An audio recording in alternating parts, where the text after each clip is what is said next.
Hello and welcome to Expo Reaction, Construction Week's brand new YouTube series, where the Construction Week team speaks to officials spearheading the participation of various countries at the world's greatest event.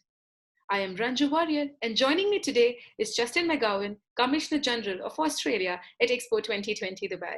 Thank you for joining me, Justin. Thank you, Ranju. It's a pleasure to be here.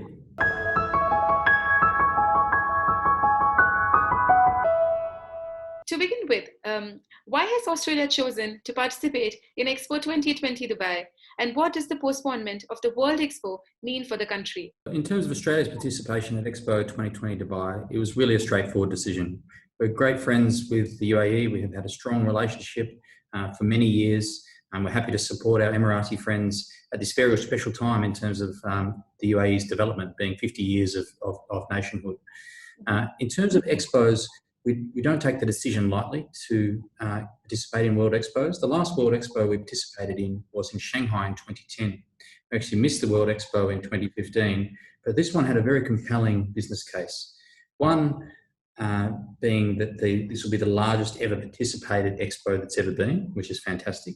The visitor profile was really compelling. It's truly a global event with 70% of the visitors expected to come from outside the UAE, which is not typical for an expo.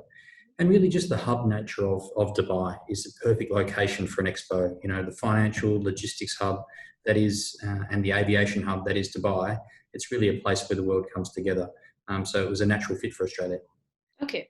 Does the postponement affect the ongoing construction activities at the Australia Pavilion? Not so much. I'm happy to say that we are on track and on schedule, even if the event was to open in October 2020, not October 2021, which is fantastic.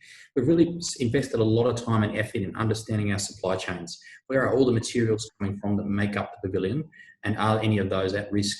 And fortunately, we've done a very good job. We've ordered those long lead items early and in a very strong position to finish the pavilion on time.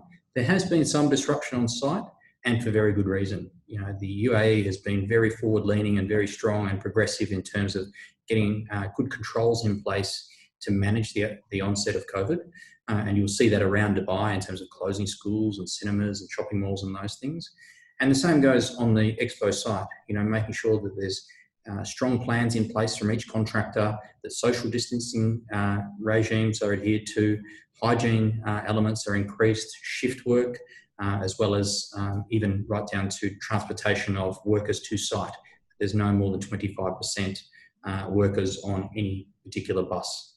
So there's lots more space, which makes a lot of sense. And fortunately, we've had no COVID incidents at all associated with the Australian Pavilion. So we're on track, which is great. Pavilion, is it being financed by the government or a public-private partnership? And will this budget be affected by the postponement of the World Expo? So we're currently in the process of reviewing our budget in light of the delay or the potential for postponement. You know, things like utilities costs and putting the pavilion into a hibernated state for a period of time, there will inevitably be additional costs that we'll need to manage. The funding model for the Australian Pavilion is 100% for the pavilion by public monies, which is fantastic. And then additional events and activations are funded through sponsorships and partnerships with the private sector. As we come to a wrap, I would like to thank you, Justin, for joining me today. It was actually a wonderful conversation.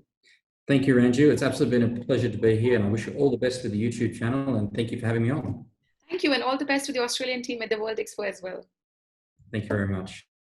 Bye-bye. To all our viewers, please don't forget to hit the like button and share the video with your friends and colleagues. We will see you very soon in another video in the Expo Reaction series.